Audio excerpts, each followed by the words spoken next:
ಮೇ 3 ನಂತರ ಕೂಡ lockdown ಮುಂದುವರಿಕೆಯಾಗುತ್ತಾ? National task force ವರದಿಯಲ್ಲಿ ಶಿಫಾರಸು. ಪ್ರಧಾನಿ ಮೋದಿಗೆ ನೀಡಿದ ಟಾಸ್ಕ್ ಫೋರ್ಸ್ ವರದಿ ಮೇ 3 ನಂತರ ಕೂಡ ಒಂದು ವೇಳೆ ಈ ಲಾಕ್ಡೌನ್ ಮುಂದುವರಿಯುತ್ತಾ? ಪ್ರಧಾನಿ ಮೋದಿ ನೇತೃತ್ವದಲ್ಲಿ ಸಚಿವ ಸಂಪುಟ ಸಭೆ ಬಳಿಕ ಮೋದಿಗೆ ಸಚಿವ ರಾಜನಾಥ್ ಸಿಂಗ್ ಅವರು ಲಾಕ್ಡೌನ್ ವರದಿಯನ್ನು ಸಲ್ಲಿಸಿದ್ದಾರೆ. ಗ್ರೀನ್ ಝೋನ್ಗೆ ಸಿಗುತ್ತಾ ವಿನಾಯಿತಿ ಅಥವಾ ಇಡೀ ದೇಶದಲ್ಲಿ ಮೇ 3 ನಂತರ ಕೂಡ ಲಾಕ್ಡೌನ್ ಮುಂದುವರಿಯುತ್ತಾ? ಮೊದಲ ಹಂತದ ಲಾಕ್ಡೌನ್, ಎರಡನೇ ಹಂತದ ಲಾಕ್ಡೌನ್ ಮೇ 3ಕ್ಕೆ ಕೊನೆಗೊಳ್ಳುತ್ತೆ. ಮೇ 3 ನಂತರ ಯಥಾಸ್ಥಿತಿಗೆ ಬರುತ್ತಾ ಜನಜೀವನ ಅಥವಾ ಮತ್ತೆ ಕೂಡ ಲಾಕ್ಡೌನ್ ಮುಂದುವರಿಯುತ್ತಾ? ಲಾಕ್ಡೌನ್ ಮುಂದುವರೆದರೂ ಕೂಡ ಕೆಲವು ಕಡೆ ಅಂದರೆ ಕೆಲವು ರಾಜ್ಯಗಳು, ಕೆಲವು ಜಿಲ್ಲೆಗಳು ಗ್ರೀನ್ ಝೋನ್ನಲ್ಲಿದೆ, ಅಲ್ಲಿ ಕೆಲವು ವಿನಾಯಿತಿ ಸಿಗತ್ತಾ? ಟಾಸ್ಕ್ ಫೋರ್ಸ್ ವರದಿಯನ್ನ ರಾಜನಾಥ್ ಸಿಂಗ್ ಅವರು ಇದೀಗ ಸಂಪುಟ ಸಭೆ ಬಳಿಕ ಪ್ರಧಾನಿ ಮೋದಿ ಅವರಿಗೆ ಸಲ್ಲಿಸಿದ್ದಾರೆ. ಇಲ್ಲಿ ಬಹಳ ಮುಖ್ಯವಾಗಿ ಗಮನ ಹರಿಸಬೇಕಾದಂಥ ವಿಚಾರ, ಮೇ 3ಕ್ಕೆ ಇದು ಕೊನೆಗೊಳ್ಳುತ್ತಾ? ಕೊನೆಗೊಳ್ಳಬೇಕು ಅಂತಂದ್ರೆ ಬಹಳ ಸುಲಭ. ಕೊರೋನಾದ ಯಾವುದೇ ಪಾಸಿಟಿವ್ ರಿಸಲ್ಟ್ ಬರದೇ ಇರಬೇಕು. ಪ್ರಶಾಂತ್ ನಾಥು ಇದರ ಬಗ್ಗೆ ಹೆಚ್ಚಿನ ಮಾಹಿತಿಯನ್ನು ಕೊಡ್ತಾರೆ. Yes Prashanth Nathuji, over to you.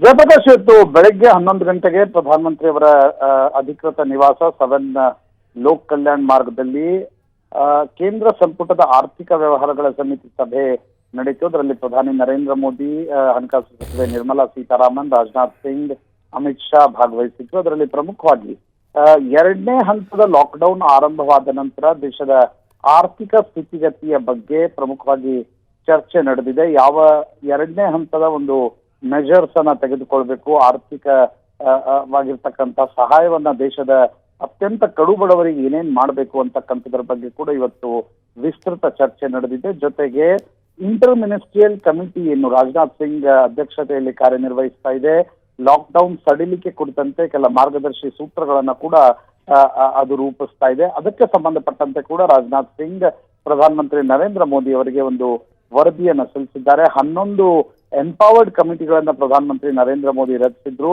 ಅವರೆಲ್ಲರ ಜೊತೆ ಚರ್ಚೆಯ ನಂತರ ಸಚಿವರ ಜೊತೆಗಿನ 2 ಹಂತದ ಸಭೆಯ ನಂತರ ರಾಜನಾಥ್ ಸಿಂಗ್ ಇದನ್ನ ಪ್ರಧಾನಮಂತ್ರಿ ನರೇಂದ್ರ ಮೋದಿ ಅವರಿಗೆ ಸಲ್ಲಿಸಿದ್ದಾರೆ. ಈಗಾಗಲೇ ಕೆಲ ಲಾಕ್ಡೌನ್ ನಿಯಮಗಳನ್ನ ಸಡಿಲಿಸಲಾಗಿದೆ, ಇನ್ನೂ ಕೆಲ ನಿಯಮಗಳನ್ನ ಸಡಿಲಿಸಬಹುದೇ ಅಥವಾ ಕರೋನಾ ವೈರಸ್ ಪಾಸಿಟಿವ್ನ ಸಂಖ್ಯೆ 20,000 ಮುಟ್ತಾ ಇರ್ತಕ್ಕಂಥ ಸಂದರ್ಭದಲ್ಲಿ ಇನ್ನೂ ಕೆಲ ಕಠಿಣ ನಿಯಮಗಳನ್ನ ತೆಗೆದುಕೊಳ್ಬೇಕೆ ಅಂತಕ್ಕಂಥದ್ರ ಬಗ್ಗೆ ಕೇಂದ್ರ ಸಂಪುಟ ಸಭೆಯಲ್ಲಿ ವಿಸ್ತೃತ ಚರ್ಚೆ ನಡೆದಿದೆ. ಜಯಪ್ರಕಾಶ್, ಓಕೆ, ಬಹಳ ಮುಖ್ಯವಾಗಿ ಗಮನಿಸಬೇಕಾಗಿರುವಂಥದ್ದು ಮೊದಲನೇ ಹಂತದ್ದಾಯಿತು, ಎರಡನೇ ಹಂತದ್ದಾಯಿತು, 3ನೇ ಹಂತಕ್ಕೆ ಬರುವಾಗ ನೀವು ಹೇಳಿದಾಗೆ ದಿನಗೂಲಿ ಕೆಲಸ ಮಾಡೋರು ಇರ್ತಾರೆ, ಕಡು ಬಡವರಿರ್ತಾರೆ, ಅವರ ಜೀವನೋಪಾಯ ಮತ್ತು ಮಧ್ಯಮ ವರ್ಗ ಇವರು ಕೂಡ ಲೋನ್ಗಳಿರುತ್ತೆ, ಕಮಿಟ್ಮೆಂಟ್ಸ್ ಇರುತ್ತೆ. ಆರಂಭದ ಲಾಕ್ಡೌನ್ಗೂ ಈಗಿನ ಲಾಕ್ಡೌನ್ಗೂ ಬಹಳ ವ್ಯತ್ಯಾಸಗಳು ಆಗ್ತಾ ಹೋಗುತ್ತೆ. ನೀವೊಂದು ಮಾತನ್ನು ಹೇಳ್ತಾ ಇದ್ದೀರಿ, ಒಂದು ಕಡೆ ಆರೋಗ್ಯ ಮತ್ತೊಂದು ಕಡೆ ಆರ್ಥಿಕತೆ, ಈ ಎರಡನ್ನ ಯಾವ ರೀತಿ ಸರಿದೂಗಿಸುವಂಥ ಒಂದು ನಿರ್ಧಾರಕ್ಕೆ ಬರ್ಬೋದು ಅಂತ? ನಿಶ್ಚಿತವಾಗಿ ನೋಡಿ, 1,70,000 ಕೋಟಿಯ ಒಂದು ಪ್ಯಾಕೇಜ್ ಅನ್ನ ಕೇಂದ್ರ ಸರ್ಕಾರ ಲಾಕ್ಡೌನ್ ನ ಆರಂಭದ ದಿನಗಳಲ್ಲಿ ಪ್ರಕಟಿಸಿತ್ತು. ನಿಶ್ಚಿತವಾಗಿ ಎರಡನೇ ಹಂತದ ಲಾಕ್ಡೌನ್ ಕೂಡ ಮುಗಿಲಿಕ್ಕೆ ಬರ್ತಾ ಇರ್ತಕ್ಕಂಥ ಸಂದರ್ಭದಲ್ಲಿ ಹಾಟ್ಸ್ಪಾಟ್ಗಳಲ್ಲಿ ಜೀವನ ಸಹಜ ಸ್ಥಿತಿಗೆ ಬರಬೇಕಾದ್ರೆ ಇನ್ನು ತಿಂಗಳುಗಳ ಕಾಲ ತೆಗೆದುಕೊಳ್ಳುತ್ತೆ. ಹೀಗಾಗಿ ವೈರಸ್ ಪಾಸಿಟಿವ್ಗಳ ಸಂಖ್ಯೆ ಇನ್ನಷ್ಟು ಹೆಚ್ಚುತ್ತಾ ಇರಬೇಕಾದ್ರೆ ಸರ್ಕಾರ ಲಾಕ್ಡೌನ್ ನಿಯಮವನ್ನ ಸಡಿಲಿಕೆ ಮಾಡೋದು ಕೂಡ ಕಷ್ಟ ಸಾಧ್ಯ. ಆ ಕಾರಣದಿಂದ ಕೇಂದ್ರ ಸರ್ಕಾರ ಕೆಲ ಮಾರ್ಗದರ್ಶಿ ಸೂತ್ರಗಳನ್ನ ರೂಪಿಸ್ತಾ ಇದೆ. ಹೇಗೆ ಆರ್ಥಿಕತೆಗೂ ಕೂಡ ಉತ್ತೇಜನ ನೀಡತಕ್ಕಂಥ ಕೆಲ ಕ್ರಮಗಳನ್ನ ತೆಗೆದುಕೊಳ್ಬಹುದು ಅಂತಕ್ಕಂಥದ್ದು ಒಂದು ಕಡೆ ಆದ್ರೆ, ಇನ್ನೊಂದು ಕಡೆ ಅತ್ಯಂತ ಕಡು ಬಡವರಿಗೆ ಮತ್ತು ಲೋವರ್ ಮಿಡಲ್ ಕ್ಲಾಸ್ಗೆ ಯಾವ ರೀತಿಯಾಗಿರ್ತಕ್ಕಂಥ ಸಹಾಯವನ್ನ ಕೇಂದ್ರ ಸರ್ಕಾರ ಕೊಡಬಹುದು ಎರಡನೇ ಹಂತದಲ್ಲಿ ಅಂತಕ್ಕಂಥದ್ರ ಬಗ್ಗೆ ಕೂಡ ಚರ್ಚೆ ನಡೀತದೆ. ಯಾಕಂದ್ರೆ ಕರೋನಾ ವೈರಸ್ ಜೊತೆಗೆ ಹಸಿವು ಮತ್ತು ಬಡತನ ಕೂಡ ಜನರನ್ನ ಕೊಲ್ತಕ್ಕಂಥ ಒಂದು ಸ್ಥಿತಿ ನಿಶ್ಚಿತವಾಗಿ ನಿರ್ಮಾಣವಾಗಬಹುದು ಅಂತಕ್ಕಂಥ ವಿಶ್ಲೇಷಣೆಗಳು ಕೇಳಿ ಬರ್ತಾ ಇವೆ. ಆ ಸಂದರ್ಭದಲ್ಲಿ ಅವರಿಗೆ ಯಾವ ರೀತಿಯಾಗಿರ್ತಕ್ಕಂಥ ಸಹಾಯವನ್ನ, ಸ್ಟಿಮ್ಯುಲಸ್ ಪ್ಯಾಕೇಜ್ ಅನ್ನ ಕೇಂದ್ರ ಸರ್ಕಾರ ಕೊಡಬಹುದು ಅಂತಕ್ಕಂಥದ್ರ ಬಗ್ಗೆ ಕೂಡ ಚಿಂತನೆ ನಡೆದಿದೆ. ಆದ್ರೆ ಕೇಂದ್ರ ಸರ್ಕಾರಕ್ಕೂ ಕೂಡ ಸಾಲ ಮಾಡಿಯೇ, ಅಂದ್ರೆ ವಿಶ್ವ ಬ್ಯಾಂಕ್ ಅಥವಾ IMF ನಿಂದ ಸಾಲ ತಂದೆ ಈ ರೀತಿಯಾಗಿರ್ತಕ್ಕಂಥ ಮೆಜರ್ಸ್ ಅನ್ನ ತೆಗೆದುಕೊಳ್ಬೇಕಾಗಿರ್ತಕ್ಕಂಥ ಸ್ಥಿತಿ. RBI ನೋಟ್ ಪ್ರಿಂಟ್ ಮಾಡಿ ಕೊಟ್ಟಿದೆ ಜಯಪ್ರಕಾಶ್, ಅದರಲ್ಲಿ ಸಾಕಾಗತ್ತಾ ಅಂತಕ್ಕಂಥದ್ದು ಕೂಡ ಪ್ರಶ್ನೆ. ಈ ಎಲ್ಲ ಕಾರಣಗಳಿಂದ ಇವತ್ತು ಕೇಂದ್ರ ಸಂಪುಟದ ಆರ್ಥಿಕ ವ್ಯವಹಾರಗಳ ಸಭೆಯನ್ನ ಪ್ರಧಾನಮಂತ್ರಿ ನರೇಂದ್ರ ಮೋದಿ ಕರೆದಿದ್ರು. ಅದರಲ್ಲಿ ಬಹುತೇಕ ಉಪಾಯಗಳ ಬಗ್ಗೆ ಕೂಡ ಚರ್ಚೆ ನಡೆದಿದೆ. ಕೇಂದ್ರ ಸಂಪುಟ ಸಭೆಯಲ್ಲೂ ಕೂಡ ಇಂಟರ್ ಮಿನಿಸ್ಟ್ರಿಯಲ್ ಕಮಿಟಿ ಏನು ವರದಿಯನ್ನು ಸಲ್ಲಿಸಿದೆ ಲಾಕ್ಡೌನ್ ರಿಲೀಫ್ ಮೆಜರ್ಸ್ ಗಳ ಬಗ್ಗೆ ಮತ್ತು ಕೆಲವೊಂದು ಕಠಿಣ ಕ್ರಮಗಳನ್ನ ಕೆಲ ಪ್ರದೇಶಗಳಲ್ಲಿ ತೆಗೆದುಕೊಳ್ಳುವುದರ ಬಗ್ಗೆ ಕೂಡ ವಿಸ್ತೃತ ಚರ್ಚೆ ನಡೆದಿದೆ. ಜಯಪ್ರಕಾಶ್, ಓಕೆ, ಒಂದು ಕಡೆ 1,70,000 ಕೋಟಿಯ ಒಂದು ಪ್ಯಾಕೇಜ್, ಆ ಸಂದರ್ಭದಲ್ಲಿ 3ನೇ ಹಂತಕ್ಕೆ ಹೋಗಬಹುದು ಅನ್ನುವಂಥ ಒಂದು ನಿರೀಕ್ಷೆಗಳು ಖಂಡಿತವಾಗ್ಲೂ ಯಾರಿಗೂ ಇರಲಿಲ್ಲ. ಅದಾದ ನಂತರ RBI ಕೂಡ ಬ್ಯಾಂಕ್ಗಳಲ್ಲಿ ದುಡ್ಡಿರಬೇಕು ಅನ್ನೋ ಕಾರಣಕ್ಕಾಗಿ ಅನೇಕ ನೆರವನ್ನು ಕೊಡ್ತು. ಈಗ ಯಾವ ಸಂದಿಗ್ಧ ಪರಿಸ್ಥಿತಿಯಲ್ಲಿ ಕೇಂದ್ರ ಸರ್ಕಾರ ಇದೆ? ಜಯಪ್ರಕಾಶ್, ನಿಶ್ಚಿತವಾಗಿ ನೋಡಿ, ಈಗ ಸುಮಾರು 40 ದಿನಗಳ ಕಾಲ ಲಾಕ್ಡೌನ್ ಇರೋದ್ರಿಂದ GST ಸೇರಿದಂತೆ ಯಾವ ಟ್ಯಾಕ್ಸ್ ಕಲೆಕ್ಷನ್ ಕೂಡ ಆಗ್ತಾ ಇಲ್ಲ. ಹೀಗಾಗಿ ರಾಜ್ಯ ಸರ್ಕಾರಗಳು ಪದೇ ಪದೇ ಕೇಂದ್ರ ಸರ್ಕಾರಕ್ಕೆ ಮೊರೆ ಹೋಗ್ತಾ ಇವೆ, ನಮಗೆ ಈ ಒಂದು ಕಷ್ಟದ ಸಂದರ್ಭದಲ್ಲಿ ಹಣವನ್ನ ಕೊಡಿ ಅಂತಕ್ಕಂಥದ್ದು. ಆದ್ರೆ ಕೇಂದ್ರ ಸರ್ಕಾರಕ್ಕೂ ಕೂಡ ಅದು ಅಷ್ಟೊಂದು ಸುಲಭವಾಗಿರ್ತಕ್ಕಂಥ ಮಾರ್ಗ ಇಲ್ಲ. ಯಾಕಂದ್ರೆ ಹಣದ ತೆರಿಗೆ ಸಂಗ್ರಹವೇ ಆಗ್ತಾ ಇಲ್ಲ ಅಂತಕ್ಕಂಥ ಸ್ಥಿತಿಯಲ್ಲಿ ಸಹಾಯ ಮಾಡೋದಾದ್ರೂ ಹೇಗೆ ಅಂತಕ್ಕಂಥದ್ದು ನಿಶ್ಚಿತವಾಗಿರ್ತಕ್ಕಂಥ ಪ್ರಶ್ನೆ. ಆ ಕಾರಣದಿಂದ RBI ಜೊತೆಗೂ ಕೂಡ ಸಾಕಷ್ಟು ಚರ್ಚೆಗಳು ನಡೆದಿದ್ವು. RBI 1,25,000 ಕೋಟಿ ನೋಟ್ಗಳನ್ನ ಪ್ರಿಂಟ್ ಮಾಡಿ ಕೇಂದ್ರ ಸರ್ಕಾರಕ್ಕೆ ಕೊಡುವುದರ ಬಗ್ಗೆ ಕೂಡ ಮೊನ್ನೆ RBI ಗವರ್ನರ್ ಸ್ಪಷ್ಟವಾಗಿರ್ತಕ್ಕಂಥ ಮಾತುಗಳನ್ನ ಹೇಳಿದ್ರು. ಹೀಗಾಗಿ ಕೇಂದ್ರ ಸರ್ಕಾರವು ಕೂಡ ನಾನಾ ಮಾರ್ಗಗಳನ್ನ ಶೋಧಿಸ್ತಾ ಇದೆ. ಕೆಲವು ಲಾಕ್ಡೌನ್ ರಿಲೀಫ್ ಮೆಜರ್ಸ್ ಗಳನ್ನ ಕೆಲವೊಂದು ಪ್ರದೇಶಗಳಲ್ಲಿ ಆ ರೀತಿಯಾಗಿರ್ತಕ್ಕಂಥ ಸ್ಥಿತಿ ಸ್ವಲ್ಪ ಮಟ್ಟಿಗಿನ ಚೇತರಿಕೆಯನ್ನ ಕಾಣಬಹುದಾ ಅಂತಕ್ಕಂಥದ್ದು. ಅದ್ರ ಜೊತೆಗೆ ಸಮಸ್ಯೆ ಇರ್ತಕ್ಕಂಥದ್ದು ನವದೆಹಲಿ, ಮುಂಬೈ, ಬೆಂಗಳೂರು, ಹೈದರಾಬಾದ್, ಚೆನ್ನೈ, ಕೋಲ್ಕತ್ತಾ 6 ಮಹಾನಗರಗಳಲ್ಲಿ ವೈರಸ್ನ ಸಂಖ್ಯೆ ಎಲ್ಲ ಕಡೆ ಹೆಚ್ಚುತ್ತಾ ಇರತಕ್ಕಂಥ ಸಂದರ್ಭದಲ್ಲಿ ಅವುಗಳನ್ನ ತಕ್ಷಣಕ್ಕೆ ಓಪನ್ ಮಾಡ್ಲಿಕ್ಕೆ ಸಾಧ್ಯ ಇಲ್ಲ. ಓಪನ್ ಮಾಡಿದ್ರೆ ನಿಶ್ಚಿತವಾಗಿ ಕರೋನಾ ವೈರಸ್ ಪ್ರಕೋಪವನ್ನ ಇನ್ನಷ್ಟು ಹೆಚ್ಚಿಸಲಿದೆ ಅಂತಕ್ಕಂಥದ್ದು ಈಗಾಗಲೇ ಸರ್ಕಾರಕ್ಕೆ ಸಲ್ಲಿಕೆಯಾಗಿರ್ತಕ್ಕಂಥ ವರದಿಯಲ್ಲಿ ತಜ್ಞ ವೈದ್ಯರು ಸ್ಪಷ್ಟವಾಗಿ ಹೇಳಿದ್ದಾರೆ. ಆ ಕಾರಣದಿಂದ ಸರ್ಕಾರ ಯೋಚನೆ ಮಾಡ್ತಾ ಇದೆ, ಗ್ರಾಮೀಣ ಕೈಗಾರಿಕೆಗಳು ಮತ್ತು ಕೃಷಿ ಕ್ಷೇತ್ರಕ್ಕೆ ಉತ್ತೇಜನವನ್ನ ನೀಡತಕ್ಕಂಥ ಕೆಲ ರಿಲೀಫ್ ಮೆಜರ್ಸ್ ಗಳನ್ನ ತೆಗೆದುಕೊಳ್ತಕ್ಕಂಥದ್ದು, ಆರ್ಥಿಕತೆಗೆ ಒಂದಿಷ್ಟು ಚೇತರಿಕೆಯನ್ನ ಕೊಡ್ತಕ್ಕಂಥದ್ದು.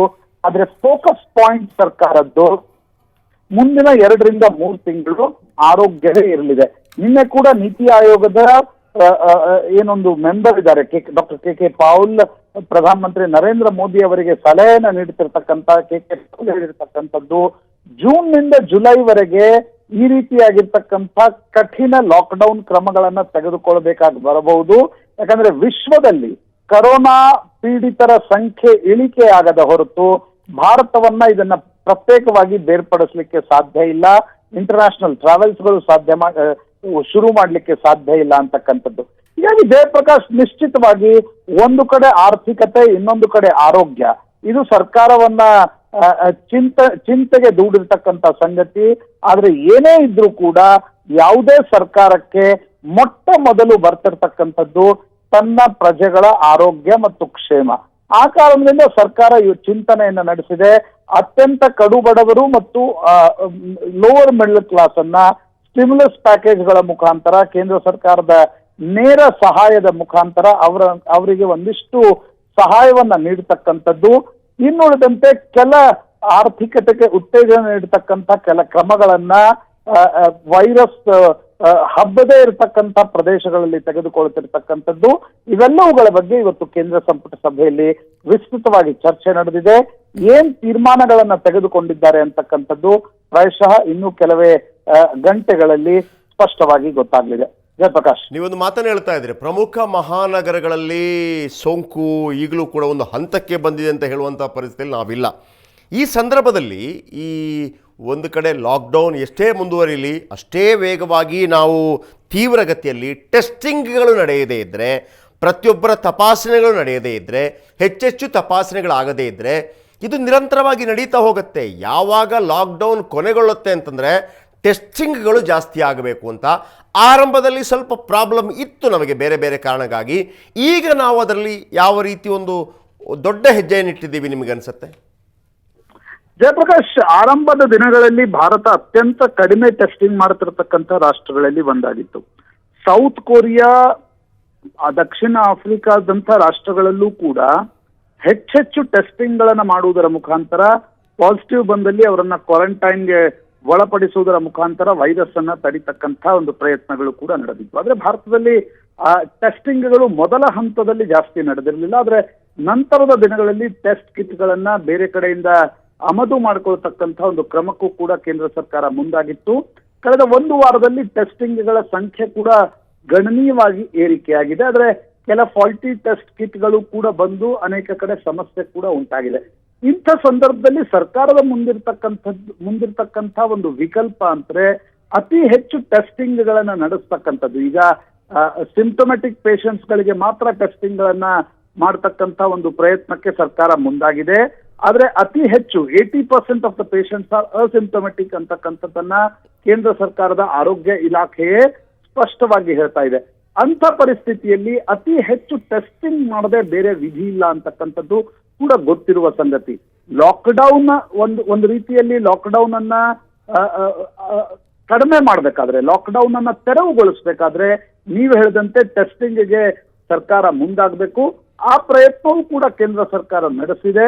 ಅತಿ ಹೆಚ್ಚು ಟೆಸ್ಟ್ ಗಳನ್ನ ಮಾಡುವುದರ ಮುಖಾಂತರ ಕ್ವಾರಂಟೈನ್ ಫೆಸಿಲಿಟಿಗಳನ್ನ ಹೆಚ್ಚಿಸ್ತಕ್ಕಂಥದ್ದು, ದೊಡ್ಡ ದೊಡ್ಡ ಕ್ವಾರಂಟೈನ್ ಫೆಸಿಲಿಟಿಗಳನ್ನ ಜೈಸಲ್ಮೇರ್ ದಂತಹ ಬಾರ್ಡರ್ ಪ್ರದೇಶದಲ್ಲಿ ಹೆಚ್ಚಿಸುವುದರ ಮುಖಾಂತರ ಲಾಕ್ಡೌನ್ ಮೆಜರ್ಸ್ ಅನ್ನ ರಿಲೀಸ್ ಮಾಡತಕ್ಕಂಥ ಒಂದು ಪ್ರಯತ್ನವೂ ಕೂಡ ನಿಶ್ಚಿತವಾಗಿ ಸರ್ಕಾರದ ಚಿಂತನೆಯಲ್ಲಿದೆ. ಯಾಕಂದ್ರೆ ಮೇ 3ಕ್ಕೆ 2ನೇ ಹಂತದ ಲಾಕ್ಡೌನ್ ಮುಗಿಯುತ್ತೆ. ಇನ್ನು ಕೆಲ ಪ್ರದೇಶಗಳಲ್ಲಿ ನಿಶ್ಚಿತವಾಗಿ ಲಾಕ್ಡೌನ್ ಅನ್ನ ಮುಂದುವರಿಸಬೇಕಾಗಿರ್ತಕ್ಕಂಥ ಸ್ಥಿತಿ ಬಂದೇ ಬರುತ್ತೆ. ಆ ಸಂದರ್ಭದಲ್ಲಿ ಉಳಿದ ಪ್ರದೇಶಗಳಿಗೆ ರಿಲೀಫ್ ಅನ್ನ ಕೊಡಬಹುದಾ, ಅದರ ಮೆಜರ್ಸ್ ಏನು, ಕಡು ಬಡವರಿಗೆ ಯಾವ ರೀತಿಯಾಗಿರ್ತಕ್ಕಂಥ ಸಹಾಯ ಮಾಡಬಹುದು, ಜೊತೆಗೆ ಟೆಸ್ಟಿಂಗ್ಗಳು, ಕೋವಿಡ್ ಸೆಂಟರ್ಸ್, ಕೋವಿಡ್ ಹಾಸ್ಪಿಟಲ್ಸ್ ಗಳ ಸಂಖ್ಯೆಯನ್ನ ಹೆಚ್ಚಿಗೆ ಮಾಡ್ತಕ್ಕಂಥದ್ದು, ಟೆಸ್ಟಿಂಗ್ ಗಳನ್ನ ಹೆಚ್ಚಿಗೆ ಮಾಡ್ತಕ್ಕಂಥ ಕ್ರಮಕ್ಕೂ ಕೂಡ ಕೇಂದ್ರ ಸರ್ಕಾರ ಚಿಂತನೆಯನ್ನ ನಡೆಸಿದೆ. ಇವತ್ತಿನ ಸಭೆಯಲ್ಲಿ ಈ ಬಗ್ಗೆ ವಿಸ್ತೃತವಾಗಿ ಚರ್ಚೆ ಕೂಡ ನಡೆದಿದೆ. ಈಗ ಇಂಡಿಯಾದಲ್ಲಿ ಆಹಾರ ಸಾಮಗ್ರಿ ವಿಚಾರದಲ್ಲಿ ಸದ್ಯಕ್ಕೆ ನಮಗೆ ಅಷ್ಟು ದೊಡ್ಡ ತಲೆನೋವು ಅಂತೂ ಇಲ್ಲ. ಆದರೆ ನೀವು ಹೇಳ್ದಂಗೆ ಕಡು ಬಡವರಿಗೆ ಜಾಬ್ ಇರೋದಿಲ್ಲ, ಅವರ ಅಕೌಂಟಲ್ಲಿ ದುಡ್ಡು ಇರಲೇಬೇಕಾಗತ್ತೆ. ಒಂದು ಮಾತುಗಳು ಭಾಳ ದೊಡ್ಡ ರೀತಿಯಲ್ಲಿ ಕೇಳಿ ಬರ್ತಾ ಇತ್ತು, ಹೆಲಿಕಾಪ್ಟರ್ ಮನಿ ಅನ್ನೋಂಥ ರೀತಿಯಲ್ಲಿ. ಅಂದರೆ ಈಗ ಅವರಿಗೆ ಕೊಳ್ಳೋದಕ್ಕೆ ಸಹಾಯ ಮಾಡೋದು ಇಷ್ಟು ದೀರ್ಘಾವಧಿ ಅಂತ ಆಗುವಾಗ ಕೊಳ್ಳೋದಕ್ಕೆ ಸಹಾಯ ಮಾಡುವಂಥ ಒಂದು ಅನಿವಾರ್ಯ ಪರಿಸ್ಥಿತಿಗೆ ಬರಲೇಬೇಕಾಗತ್ತೆ. ಸರ್ಕಾರ ಏನು ಮಾಡಬೇಕಾದಿತ್ತು ಈ ಸಂದರ್ಭದಲ್ಲಿ? ಜಯಪ್ರಕಾಶ್, ಒಂದು ನಿಶ್ಚಿತ, ಈ ಅಮೆರಿಕದಂತ ದೇಶಗಳಲ್ಲಿ ಅವರ GDPಯ ಸುಮಾರು 10% ಹಣವನ್ನ ಶ್ರೀಮಂತ ರಾಷ್ಟ್ರಗಳು ತನ್ನ ಪ್ರಜೆಗಳಿಗೆ ಕೊಟ್ಟಿದ್ವು.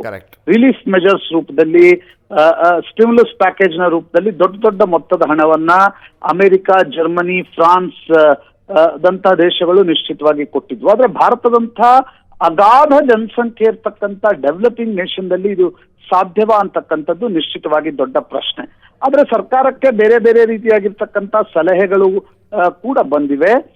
40 ದಿನಗಳ ಲಾಕ್ಡೌನ್ ನ ಸಂದರ್ಭದಲ್ಲಿ ಅತ್ಯಂತ ಕಡು ಬಡವರಿಗೆ, ಯಾಕಂದ್ರೆ ಆರ್ಗನೈಸ್ ಸೆಕ್ಟರ್ ಮೊದಲನೇ ತಿಂಗಳು ಅಷ್ಟೊಂದು ಸಮಸ್ಯೆಯನ್ನ ಅನುಭವಿಸಲಿಲ್ಲ. ಯಾಕಂದ್ರೆ ಒಂದು ರೀತಿಯಾಗಿರ್ತಕ್ಕಂಥ ಅವರಿಗೆ ಸಹಾಯವನ್ನ ಮಾಡಬೇಕು ಅಂತಕ್ಕಂಥದ್ದು ಕೂಡ ಸರ್ಕಾರ ಕೇಳಿಕೊಂಡಿತ್ತು. ಅನೇಕ ಫ್ಯಾಕ್ಟ್ರಿಗಳು, ಬೇರೆ ಬೇರೆ ಸಂಸ್ಥೆಗಳು ಆ ರೀತಿಯಾಗಿರ್ತಕ್ಕಂಥ ಸಂಬಳವನ್ನ ಕಟ್ ಮಾಡದೆ ಕೊಡ್ತಕ್ಕಂಥ ಒಂದು ಪ್ರಯತ್ನವನ್ನ ಕೂಡ ನಡೆಸಿದ್ವು. ಆದ್ರೆ 2ನೇ ತಿಂಗಳು ಆರ್ಗನೈಸ್ ಸೆಕ್ಟರ್ ನಲ್ಲಿ ಕೆಲಸ ಮಾಡ್ತಕ್ಕಂಥ ಉದ್ಯೋಗಿಗಳಿಗೂ ಕೂಡ ಸಮಸ್ಯೆ ಆಗೋದು ನಿಶ್ಚಿತ.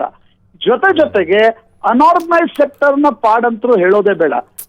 ತಾವೇ ದಿನದಿಂದ ದಿನಕ್ಕೆ ಸಾಕಷ್ಟು ಜನರಿಗೆ ಸಹಾಯವನ್ನ ಮಾಡ್ತಾ ಇದ್ದೀರಿ. ಎಷ್ಟರ ಮಟ್ಟಿಗೆ ಅನಾರ್ಗನೈಸ್ ಸೆಕ್ಟರ್ ನಲ್ಲಿ ಇರ್ತಕ್ಕಂಥ ಕಾರ್ಮಿಕರು ಪಡಬಾರದ ಕಷ್ಟವನ್ನ ಪಡ್ತಾ ಇದ್ದಾರೆ ಅಂತಕ್ಕಂಥದ್ದು ಎಲ್ರಿಗೂ ಗೊತ್ತಿರುವ ಸಂಗತಿ. ಇಂಥ ಸಂದರ್ಭದಲ್ಲಿ ಸರ್ಕಾರವೇ ಅವರಿಗೆ ಸಹಾಯವನ್ನ ಮಾಡಬೇಕಾಗತ್ತೆ ಮತ್ತು ಇದು ಸರ್ಕಾರದ ಜವಾಬ್ದಾರಿ ಕೂಡ ಹೌದು. ಆದ್ರೆ ಅದನ್ನ ಮಾಡೋದು ಹೇಗೆ ಅಂತಕ್ಕಂಥದ್ರ ಬಗ್ಗೆ ಪ್ರಧಾನಮಂತ್ರಿ ನರೇಂದ್ರ ಮೋದಿ ಆರ್ಥಿಕ ತಜ್ಞರ ಜೊತೆಗೆ ಬೇರೆ ಬೇರೆ ಪರಿಣಿತರ ಜೊತೆಗೂ ಕೂಡ ಚರ್ಚೆಯನ್ನ ನಡೆಸ್ತಾ ಇದ್ದಾರೆ. ಎಷ್ಟು ದಿನಗಳವರೆಗೆ ಇದು ಮುಂದುವರಿಬಹುದು ಅಂತಕ್ಕಂಥದ್ದನ್ನ ಗಣನೆಗೆ ತೆಗೆದುಕೊಂಡೇ ಸರ್ಕಾರ ಇಂಥ ರಿಲೀಫ್ ಪ್ಯಾಕೇಜ್ಗಳನ್ನ ಘೋಷಿಸಬೇಕಾಗತ್ತೆ. ಈ ಬಗ್ಗೆ ಸಾಕಷ್ಟು ಹಂತದಲ್ಲಿ ಚರ್ಚೆಗಳು ನಡೆದಿವೆ. ಎಂಪವರ್ಡ್ ಕಮಿಟಿಗಳಲ್ಲೂ ಕೂಡ ಸಾಕಷ್ಟು ಚರ್ಚೆಗಳು ನಡೆದಿವೆ. ಅಂತಿಮವಾಗಿ, ಯಾಕಂದ್ರೆ 1,70,000 ಕೋಟಿಯ ಪ್ಯಾಕೇಜ್ ಅನ್ನ ಕೇಂದ್ರ ಸರ್ಕಾರ ಘೋಷಿಸಿದ್ರು ಕೂಡ ಅದರಲ್ಲಿ ಮೊದಲೇ ಪ್ಲಾನ್ಡ್ ಎಕ್ಸ್ಪೆಂಡಿಚರ್ ನಲ್ಲಿ ಇರ್ತಕ್ಕಂಥ ನರೇಗಾದಂತಹ ಹಣದ ಪ್ರಮಾಣವೂ ಕೂಡ ಆ ಒಂದು ಪ್ಯಾಕೇಜ್ ನಲ್ಲಿ ಸೇರಿತ್ತು. ಒಂದು ರೀತಿಯಾಗಿರ್ತಕ್ಕಂಥ ಹೊಸ ಪ್ಯಾಕೇಜ್ ಅನ್ನ ಘೋಷಿಸಬೇಕು ಅಂತಕ್ಕಂಥ ಒತ್ತಡ ಕೂಡ ಕೇಂದ್ರ ಸರ್ಕಾರದ ಮೇಲಿದೆ. ರಾಜ್ಯ ಸರ್ಕಾರಗಳ ಖಜಾನೆ ಬರಿದಾಗ್ತಾ ಇದೆ. ಇಂಥ ಸಂದರ್ಭದಲ್ಲಿ ಕೇಂದ್ರ ಸರ್ಕಾರವೇ ನೇರವಾಗಿ ರಾಜ್ಯ ಸರ್ಕಾರದ ಸಹಾಯಕ್ಕೆ ಕೂಡ ಬರಬೇಕಾಗತ್ತೆ. ಇಂಥ ಸಂದರ್ಭದಲ್ಲಿ ಈ ಒಂದು ಪರಿಸ್ಥಿತಿಯನ್ನ ಎದುರಿಸೋದು ಹೇಗೆ ಅಂತಕ್ಕಂಥದ್ದು ಕೇವಲ ಭಾರತಕ್ಕಷ್ಟೇ ಅಲ್ಲ, ವಿಶ್ವದ ಬಹುತೇಕ ರಾಷ್ಟ್ರಗಳಿಗೂ ಕೂಡ ಸವಾಲು. ಜಯಪ್ರಕಾಶ್ ಶೆಟ್ರೆ, ಇದೇ ಕಾರಣದಿಂದ ಅಮೆರಿಕಾದಂತಹ ಒಂದು ಡೆವಲಪ್ಡ್ ನೇಷನ್ ನಲ್ಲಿ ಲಾಕ್ಡೌನ್ ಅನ್ನ ವಿರೋಧಿಸಿ ಪ್ರತಿಭಟನೆಗಳು ಕೂಡ ಆರಂಭವಾಗಿವೆ. ಹೀಗಾಗಿ ಭಾರತದಲ್ಲೂ ಕೂಡ ಲಾಕ್ಡೌನ್ ಅನ್ನ ಅನಿರ್ದಿಷ್ಟ ಕಾಲಾವಧಿಯವರೆಗೆ ಮುಂದೆ ತೆಗೆದುಕೊಂಡು ಹೋಗ್ಲಿಕ್ಕೆ ಸಾಧ್ಯ ಇಲ್ಲ. ಹೀಗಾದ ಸಂದರ್ಭದಲ್ಲಿ ಹಾಟ್ಸ್ಪಾಟ್ಸ್ ಗಳನ್ನ ಮತ್ತು ವೈರಸ್ ಮುಕ್ತವಾಗಿರ್ತಕ್ಕಂಥ ಪ್ರದೇಶಗಳನ್ನ ಬೇರ್ಪಡಿಸೋದು ಹೇಗೆ, ಒಂದೇ ಮಹಾನಗರದಲ್ಲಿ ಅಂಥ ಪ್ರದೇಶಗಳನ್ನ ಅಲ್ಲಿ ಲಾಕ್ಡೌನ್ ಇರದೇ ಹೋಗಿರ್ತಕ್ಕಂಥ ಸಂದರ್ಭದಲ್ಲಿ ರಿಲೀಫ್ ಹೇಗೆ, ಅದರ ಕಂಟ್ರೋಲ್ ಹೇಗೆ, ಇವೆಲ್ಲವುದರ ಬಗ್ಗೆ ಸರ್ಕಾರ ನವನವೀನ ರೀತಿಯಲ್ಲಿ ಯೋಚಿಸಬೇಕಾಗತ್ತೆ. ಪ್ರಾಯಶಃ ಒಂದು ಕಡೆ ಆರ್ಥಿಕತೆಯ ಬಗ್ಗೆ ಸರ್ಕಾರ ಚಿಂತನೆ ನಡೆಸ್ತಾ ಇದ್ರೆ, ಇನ್ನೊಂದು ಕಡೆ ನೀವು ಹೇಳದಂತೆ ಟೆಸ್ಟಿಂಗ್ಸ್ ಗಳನ್ನ ಜಾಸ್ತಿ ಮಾಡ್ತಕ್ಕಂಥದ್ದೇ ಭಾರತದ ಬಳಿ ಉಳಿದಿರ್ತಕ್ಕಂಥ ಒಂದು ಉಪಾಯ. ಈ ಬಗ್ಗೆ ಕೂಡ ಸರ್ಕಾರ ನಿಶ್ಚಿತವಾಗಿ ಬೇರೆ ಬೇರೆ ಹಂತಗಳಲ್ಲಿ ಚರ್ಚೆಯನ್ನ ನಡೆಸಿದೆ. ಪ್ರಾಯಶಃ ಈ ತಿಂಗಳ ಅಂತ್ಯದಲ್ಲಿ ಒಂದು ಸ್ಪಷ್ಟ ನಿರ್ಧಾರವನ್ನ ಸ್ಟಿಮ್ಯುಲಸ್ ಪ್ಯಾಕೇಜ್ಗೆ ಸಂಬಂಧಪಟ್ಟಂತೆ ಮತ್ತು ಕಂಟೈನ್ಮೆಂಟ್ಗೆ ಸಂಬಂಧಪಟ್ಟಂತೆ ಕೂಡ ಸರ್ಕಾರ ಘೋಷಿಸಿದೆ. ಬಹಳ ಮುಖ್ಯವಾಗಿ ಇಲ್ಲಿ ನನಗೆ ಬಹಳ ಕಾಡ್ತಾ ಇರೋದೊಂದು ಪ್ರಶ್ನೆ, ಇಲ್ಲಿ ತನಕ ಅಂದರೆ ಕೊರೋನಾ ಹೊರತಾಗಿ ಅನೇಕ ಬೇರೆ ಬೇರೆ ಪೇಷಂಟ್ಗಳೇನಿದ್ದಾರೆ, ಹಾರ್ಟ್ ಪೇಷಂಟ್ ಏನಿದ್ದಾರೆ, ಅಥವಾ ಕಿಡ್ನಿ ಪೇಷಂಟ್, ಡಯಾಲಿಸಿಸ್ ಆಗಬೇಕು, ಕೀಮೋಥೆರಪಿ ಆಗಬೇಕು, ಆಮೇಲೆ ಇನ್ನಿತರ ಸಣ್ಣ ಪುಟ್ಟ ಮಕ್ಕಳ ಸಮಸ್ಯೆ, ಇಲ್ಲಿ ಖಾಸಗಿ ಅವರು ಕೂಡ ಪಾಪ ಅವರು ಕೂಡ ಸಾಕಷ್ಟು ಶ್ರಮ ವಹಿಸ್ತಾ ಇದ್ದಾರೆ. ಕೆಲವು ಕಡೆ ಆಗತ್ತೆ, ಆಗೋದಿಲ್ಲ, ಈ ರೀತಿಯೆಲ್ಲ ಇದೆ. ಇವರ ಪಾಡೇನು ಅಂತ ನನಗೆ ಬಹಳ ಕಾಡ್ತಾ ಇರೋದು. ಇವರ ಪಾಡೇನು? ಇಲ್ಲಿ ತನಕ ಹೇಗೂ ಮಾತ್ರೆ ತಗೊಂಡ್ರು, ಒಂದು ವಾರದಲ್ಲಿ ಆಪರೇಷನ್ ಆಗಬೇಕಾಗಿತ್ತು, ಇಲ್ಲ ಮಾತ್ರೆ ತಗೊಳ್ಳೋಣ 2 ವಾರ 3 ವಾರ, ತಿಂಗಳಾಗ್ತಾ ಇದೆ. ತುಂಬ ಪ್ರಾಬ್ಲಮ್ ಇದು. ಇದನ್ನು ಬಹಳ ಗಂಭೀರವಾಗಿ ತಗೊಳ್ಳೇಬೇಕಲ್ವಾ ಅಂತ. ಜಯಪ್ರಕಾಶ್, ನಿಶ್ಚಿತವಾಗಿ ಈಗಿನ ಪರಿಸ್ಥಿತಿಯಲ್ಲಿ ಕೇವಲ ಸರ್ಕಾರಿ ಆಸ್ಪತ್ರೆಗಳು ಮತ್ತು ಸರ್ಕಾರ ಸುಪರ್ದಿಗೆ ತೆಗೆದುಕೊಂಡಿರ್ತಕ್ಕಂಥ ಕೆಲ ಖಾಸಗಿ ಆಸ್ಪತ್ರೆಗಳು ಮಾತ್ರ ಕಾರ್ಯವನ್ನ ನಿರ್ವಹಿಸ್ತಾ ಇವೆ.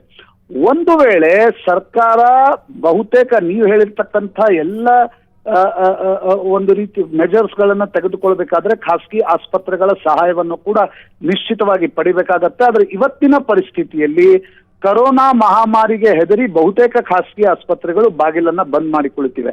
ಇದಕ್ಕೆ ಸರ್ಕಾರ ಯಾವುದಾದ್ರೂ ಕಠಿಣ ಕ್ರಮಗಳನ್ನ ತೆಗೆದುಕೊಳ್ಬೇಕಾಗಿ ಬರುತ್ತೆ ಅಂತಕ್ಕಂಥದ್ದು ಒಂದು ಕಡೆ. ಆದ್ರೆ ನಿನ್ನೆ ಅಷ್ಟೇ ಕೇಂದ್ರ ಸರ್ಕಾರ ಘೋಷಿಸಿದೆ, ಆಂಟಿ ಟಿಬಿ ಡ್ರಗ್ಸ್ ಏನಿವೆ ಅವು ಭಾರತದಲ್ಲಿ ಕಡಿಮೆ ಆಗಬಹುದು ಅಂತಕ್ಕಂಥ ಶಂಕೆಯ ಕಾರಣದಿಂದಾಗಿ ಅದರ ರಫ್ತನ್ನ ಮಾಡಲ್ಲ ಅಂತಕ್ಕಂಥದ್ದನ್ನ ಕೂಡ ಸರ್ಕಾರ ನಿನ್ನೆ ಅಷ್ಟೇ ಘೋಷಿಸಿದೆ.